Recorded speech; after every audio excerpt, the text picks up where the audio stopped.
കാട്ടുതക്കാളി എന്നറിയപ്പെടുന്ന ഈ കുഞ്ഞൻ തക്കാളി ഈ വീഡിയോ കാണുന്ന പലരും കണ്ടിട്ടുണ്ടാവില്ല, കേട്ടിട്ട് പോലും ഉണ്ടാവില്ല. ഉണ്ടെങ്കിൽ ഒന്ന് കമൻറ്റ് ചെയ്യണേ. കാരണം ഞാൻ ഈ അടുത്ത കാലത്താണ് ഇങ്ങനെയൊരു തക്കാളിയെ പറ്റി അറിയണത്. അപ്പോൾ അങ്ങനെ വിത്ത് പാവി മുളപ്പിച്ചതാണ്. തക്കാളിയുടെ അതേപോലുള്ള ഒരു ചെടിയാണ്. തക്കാളിപ്പഴം പോലുള്ള അതിൻ്റെ കായും അങ്ങനെ തന്നെയാണ്, തക്കാളി പോലെ തന്നെ അതേ കളറിലും ഒക്കെ ആയിട്ടുള്ളതാണ്. പക്ഷെ വളരെ ചെറുതാണെന്ന് മാത്രം. നല്ല ഭംഗിയുള്ള ഈ തക്കാളി നിറയെ കായ്ക്കുകയും ചെയ്യും. കാണാൻ തന്നെ ഒരു പ്രത്യേക ഭംഗിയാണ്. രുചി നമ്മൾ പഴുത്തിട്ട് നമ്മൾ കറിയൊന്നും വെക്കാതെ ഇങ്ങനെ തന്നെ പറിച്ച് തിന്നാൻ ഒരു പ്രത്യേക ടേസ്റ്റാണ്. തക്കാളിയേക്കാൾ ടേസ്റ്റാണ്. ഹൈ റേഞ്ചിലൊക്കെ ധാരാളം ഈ ചെടി വളരാറുണ്ട് അത്രേ. അപ്പോൾ ഇന്ന് ഈ ഒരു തക്കാളി വെച്ചിട്ട് തനി വള്ളുവനാടൻ രീതിയിലൊരു രസം ഉണ്ടാക്കുകയാണ് ഞാൻ. നല്ല രുചിയാണ് ഈ തക്കാളി രസത്തിന്. ഇനി ഇങ്ങനെ കാട്ടു തക്കാളി നിങ്ങൾക്ക് കിട്ടില്ല എന്ന് വെച്ചിട്ട് ഈ വീഡിയോ കാണാതിരിക്കേണ്ട. കാരണം നമ്മുടെ സാധാ തക്കാളി കൊണ്ടും നമുക്ക് ഈ രീതിയിൽ രസം ഉണ്ടാക്കാം.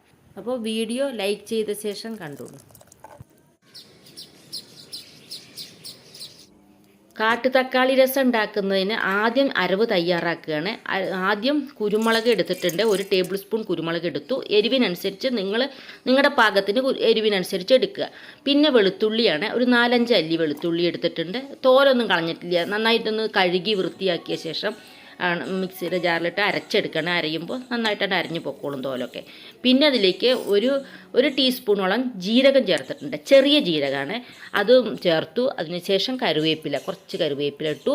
പിന്നെ മല്ലിയാണ് ചേർക്കുന്നത്. അത് 1 ടേബിൾ സ്പൂൺ എടുത്തിട്ടുണ്ട്. അങ്ങനെ ഇതെല്ലാം നന്നായിട്ട് അരച്ച് വെക്കണം. പിന്നെ നമ്മൾ ഈ രസം ഉണ്ടാക്കുന്നത് കൽച്ചട്ടിയിലാണ്. കൽച്ചട്ടിയിലോ മൺചട്ടിയിലോ ഉണ്ടാക്കുമ്പോൾ ഒരു പ്രത്യേക ടേസ്റ്റാണ് രസത്തിനൊക്കെ. അപ്പോൾ അങ്ങനെ കൽച്ചട്ടിയിൽ ഈ തക്കാളി ഇട്ടിട്ടുണ്ട്. അതിലേക്ക് കുറച്ച് വെള്ളം ഒഴിച്ചു. ഒരുപാട് ഒഴിക്കേണ്ട ആദ്യം, അത് നമുക്ക് പിന്നെ ആവശ്യത്തിന് ഒഴിച്ച് നീട്ടിയാൽ മതി. ആദ്യം തക്കാളിക്ക് മേലെ നിൽക്കാൻ തരത്തിൽ കുറച്ച് വെള്ളം ഒഴിക്കുക. ഇനി നമുക്കിതിലേക്ക് അരവ് ചേർക്കാം. അരവെന്ന് പറഞ്ഞാൽ ഞാൻ വെള്ളം ഒഴിച്ച് അരച്ചെടുക്കുകയല്ല ചെയ്തത്, പൊടിക്കുകയാണ് ചെയ്തത്. നിങ്ങൾക്ക് വേണമെങ്കിൽ ഇങ്ങനെ പൊടിച്ച ശേഷം കുറച്ച് വെള്ളം ഒഴിച്ചിട്ട് അരച്ചെടുത്താലും കുഴപ്പമില്ല. എങ്ങനെയായാലും ഒരു പ്രശ്നവുമില്ല. അതും കൂടെ ഈ ഒരു കൽച്ചട്ടിയിലേക്ക് ഒഴിച്ച ശേഷം കൽച്ചട്ടി അടുപ്പത്ത് വെക്കണം. അടുപ്പത്ത് വെച്ച ശേഷം നമുക്ക് ഇതിലേക്ക് ഉപ്പിടണം. പിന്നെ മഞ്ഞൾപ്പൊടി ഇടണം. അതിനുശേഷം 1 ടീസ്പൂൺ മല്ലിപ്പൊടിയും 1 ടീസ്പൂൺ കാശ്മീരി ചില്ലി പൗഡറും കൂടി ചേർക്കുന്നുണ്ട്. എന്നിട്ട് നന്നായിട്ട് വേവിച്ചെടുക്കുക. വെന്ത് വന്ന ശേഷം ഇതൊന്ന് ഉടച്ചു കൊടുക്കണം. ഇങ്ങനെ തക്കാളി ഉടയ്ക്കാൻ സൗകര്യത്തിന് വേണ്ടിയിട്ടാണ് വെള്ളം കൂടുതൽ ഇപ്പോൾ ചേർക്കേണ്ടതെന്ന് പറയാൻ കാരണം. അധികം വെള്ളമായി കഴിഞ്ഞാൽ തക്കാളി ഉടയ്ക്കാൻ ബുദ്ധിമുട്ടായിരിക്കും. അപ്പോൾ അങ്ങനെ ഒന്ന് ഉടച്ചു കൊടുത്ത ശേഷം നമുക്ക് ഇനി ഇത് വെള്ളം ഒഴിച്ച് നീട്ടാം.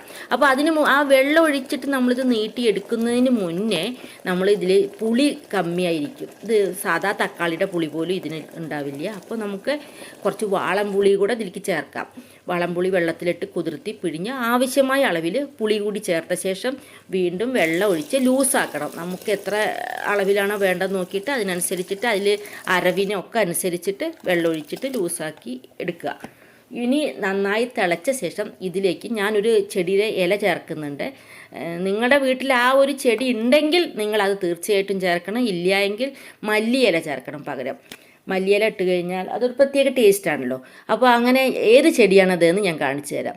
എൻ്റെ അഭിപ്രായത്തിൽ കരുവേപ്പില പോലെ തന്നെ വീടുകളിൽ നട്ട് വളർത്തേണ്ട ഒരു ചെടിയാണ്. നമ്മൾ മല്ലിയില എത്ര നോക്കിയാലും നമുക്ക് വളരില്ല. അപ്പോൾ ഈ ഒരു ചെടി പെട്ടെന്ന് ഉണ്ടാവുകയും ചെയ്യും. അപ്പോൾ ഇങ്ങനെ ആ ഒരു ചെടിയുടെ ഇലയാണ് എടുക്കുന്നത്. അത് മറ്റൊന്നുമല്ല, ഈ ആഫ്രിക്കൻ മല്ലി എന്നറിയപ്പെടുന്ന ഈ നമ്മുടെ മല്ലിയിലയുടെ അതേ സ്മെല്ല് തന്നെയാണ് ഇതിനുള്ളത്. അപ്പോൾ അങ്ങനെ അതൊന്നൊരു 1-2 ഇല നുള്ളി എടുത്ത ശേഷം കഴുകി വൃത്തിയാക്കിയിട്ട് തിളച്ചുകൊണ്ടിരിക്കുന്ന രസത്തിലേക്ക് ചേർത്ത ശേഷം സ്റ്റവ് ഓഫാക്കാം. ഇനി വറുത്തിടണം.